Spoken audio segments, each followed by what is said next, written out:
Teens in juvenile detention in Deschutes County now have the opportunity to grow their own fruits and vegetables.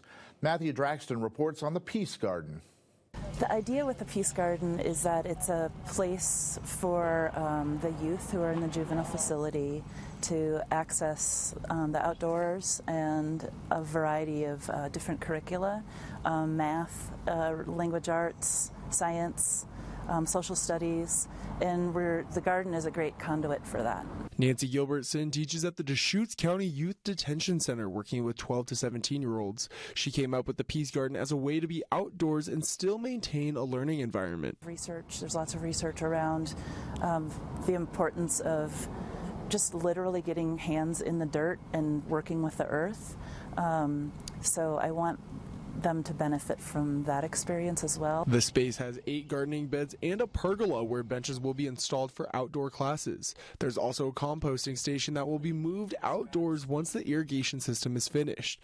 Nancy plans to have the students grow their food and use the waste to create nutrient-rich soil. If there is surplus, we'll look at donating that maybe to the other facilities in the area, or maybe shelters. Even though the garden isn't 100% complete, students have already had the opportunity to test their skills in the classroom. These plants will all be put in the garden along with an array of fruit, vegetables, and flowers. With the garden inside, you know, they're like, hey, look at this grew, and they start talking to each other, and sometimes they'll be in the garden space inside and start talking about stories about how they grew up. Gardening already has the teens engaging and socializing, an opportunity some didn't have prior to detention. Anytime we can create those moments where they can interact socially and see a positive outcome out of it, just increases their chances for success when they get out. Rob Gilman, who did not want to be on camera, is the detention manager for the county. He sees the garden as a way to develop vocational skills to serve them in the future, a goal for growth shared by Nancy.